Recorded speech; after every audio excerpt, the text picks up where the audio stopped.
મારા વાલા વાલમ બાપાની ઝૂંપડી નો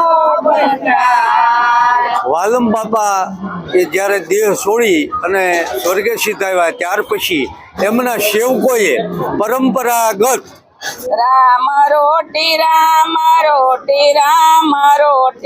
વાલમ પીરની રામ રોટી જે રાત્રિના પ્રસાદ માટે કઢી અને ખીચડી બધા ભાવિ ભક્તોને આપવાના છે તેની માટે અત્યારે કઢી બની રહી છે.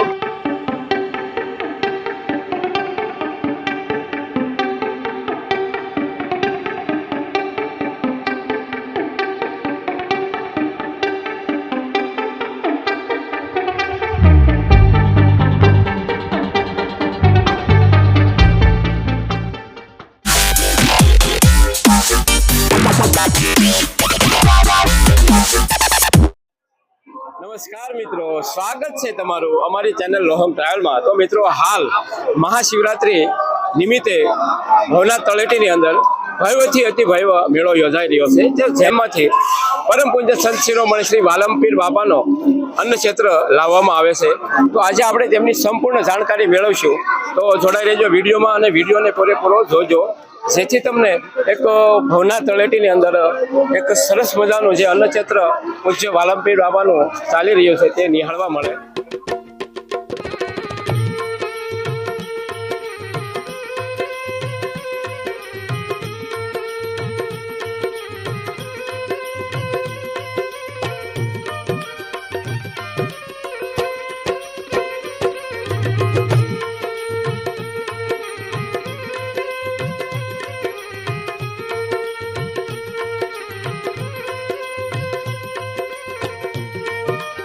પરમ પૂજ્ય સંત શિરોમણી શ્રી વાલમરામ બાપાનો જે અન્ન ક્ષેત્ર છે તેના અંદર આજે રાત્રિના પ્રસાદમાં આપણે જોઈએ.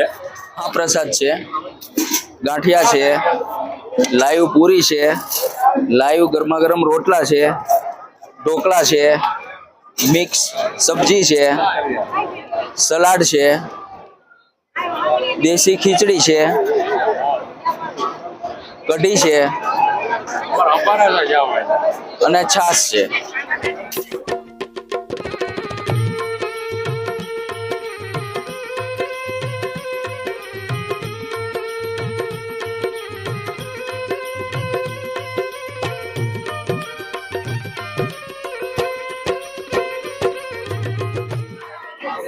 મિત્રો, તમે જોઈ શકો છો કે અહીં જે લાઈવ ઢોકળા બની રહ્યા છે, ગરમા ગરમ જે ભાવિ ભક્તો અને તાજે તાજા ઢોકળા ખાવા મળે તે માટે લાઈવ બનાવી રહ્યા છે. તમે જોઈ શકો છો ત્યાં ઢોકળાનું મશીન છે, તેની દ્વારા ઢોકળા બનાવવામાં આવે છે.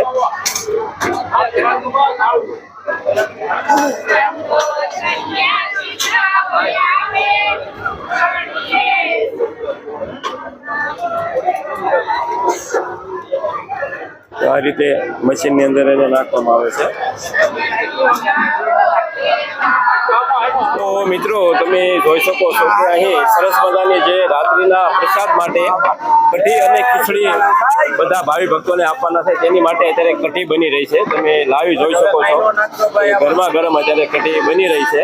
એનો એક સાથે બાપાની ધૂન ગાતા ગાતા રોટલા બનાવી રહ્યા છે. અને આ બાજુ આપણે જોશું તો જે રોટલા બનીને આવી રહ્યા છે તેને જુઓ ઘી સોંપડી રહ્યા છે.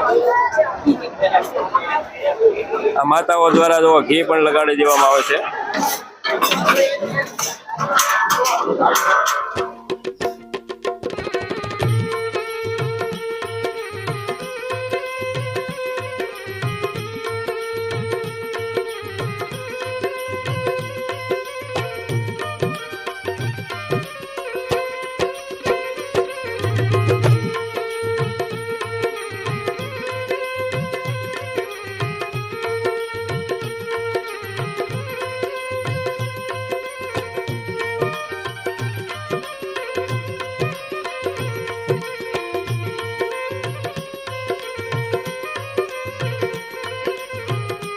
ભોજન અને ભક્તિ આ ત્રણેયનો ત્રિવેણી સંગમ એટલે કે મહાશિવરાત્રિનો મેળો.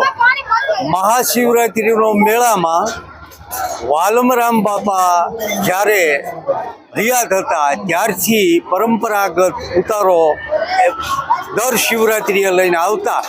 વાલમ બાપા એ જ્યારે દેહ છોડી અને સ્વર્ગસ્થિત આવ્યા ત્યાર પછી એમના સેવકોએ પરંપરાગત અત્યાર સુધી દર શિવરાત્રિએ મેળાની અંદર આવી અને અન્નક્ષેત્ર ચાલુ કરી અને સવારનો નાસ્તો, બપોરનું ભોજન, સાંજનું ભોજન, ટકે ટકે 3,000, 3,500, 4,000 માણસ પ્રસાદ લે છે બાપાનો. પ્રેમથી બાપાનો પ્રસાદ આરોગે છે.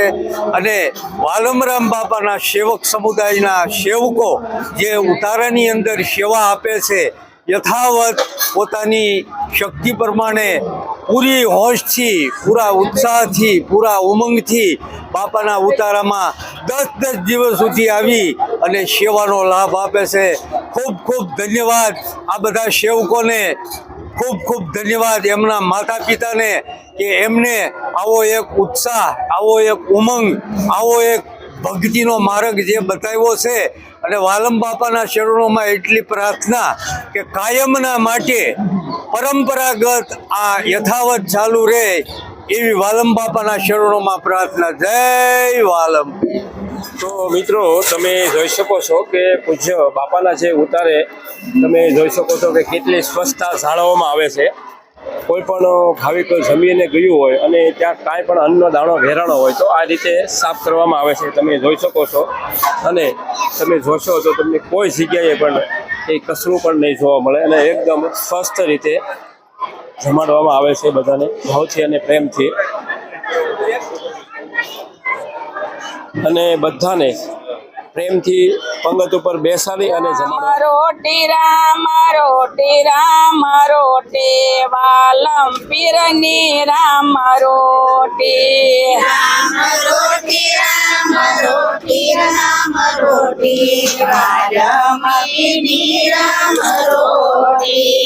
એની હાકલ પડે બહુ મોટી વાલમ પીરની રામ રોટી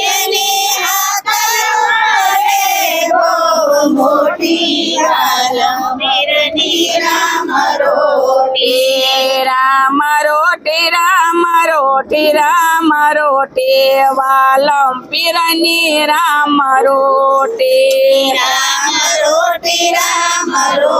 વાલમ પીરની રામ રોટી વાલમ પીરની આજુબાજુ તુલસીના વન છે.